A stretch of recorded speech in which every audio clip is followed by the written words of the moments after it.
Good morning, Astro Ponderers. I'm Tess with your weekly Metaphorcast to bring the poetry of the skies down to the actuality of daily life. This episode is for the week of Monday, September 21st through Sunday, September 27th. Sealed with a kiss, it is time to say goodbye to the summer. Tuesday marks the first day of fall. The sun goes into Libra, the lover, with all the mystery of the other. The equinox brings the phenomenon of equal day and night. Will you try to stand an egg? 9:30 a.m. is the official time for here in the eastern part of the U.S., if you care to give it a go. Only during the equinox is the Earth's axis not tilting toward or away from the sun. It's very bizarre to think of this only coming down to 2 moments of each passing year. Egg or not, it's worth a pause of receptivity. What will you notice during this rare world event? Every other moment we stand upon a tilted earth. In her style of leaning, she blesses us with the seasons. In her spirit of duality, she is leaning. Instead of perfection, there is a striving.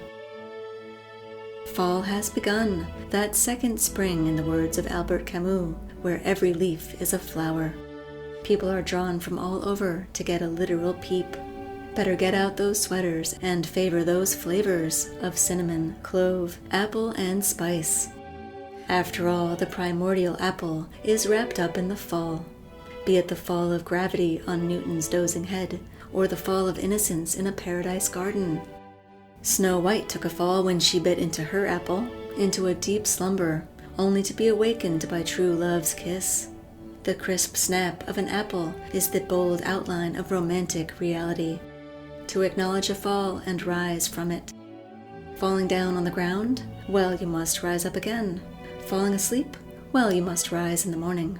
Falling in love? Well, you must rise to cultivate that love and help it grow. To fall is to anticipate a rise, choose a course of action, make distinctions about what will and won't work. This is the esoteric root of Libra's freedom in decision-making, decision which means to cut off one root from another. Perhaps that's why King Arthur's sword, Excalibur, was forged in Avalon, the island of apples. Mercury, the planet of perception, in its final week of Libra. The apple of the eye used to mean the pupil, the zero-index blackness of indrawing images, a place where the world is translated upside down. Cutting edge and romantic. Apples have always had a knack for being cutting edge, whether of the eye or the iPhone. As Cézanne declared, "Give me an apple, and I will astonish Paris." Venus, the love goddess who makes pretty pentagrams in the sky, like the ones found in apples. Wouldn't it be she who took the first forbidden bite? Now in Leo, the sign of the sun, she imitates as morning star, rising like a true romantic, who first had to acknowledge a fall. Mars, the red-hot planet in red-hot Aries and retrograde. Fire, the terror and the power. Days of hazy skies. The fire behind our appled eyes. The principle of action behind every moment of perception. Jupiter, the planet of heights, stationed direct in Capricorn, the sign of the world.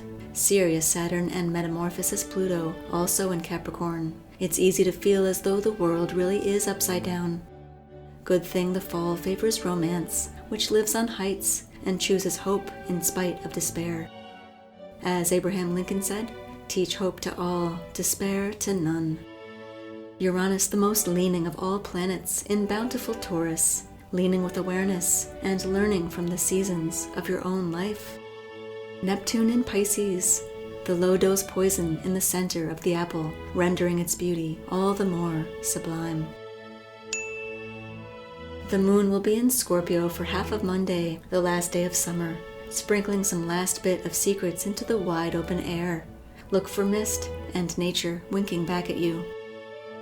By 3:30 and most of Wednesday, she will be waxing crescent in Sagittarius, the high-flying horse.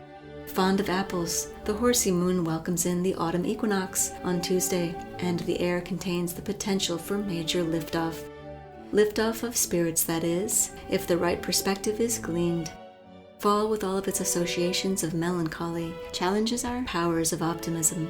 As Emerson said, What lies behind us and what lies before us are tiny matters compared to what lies within us.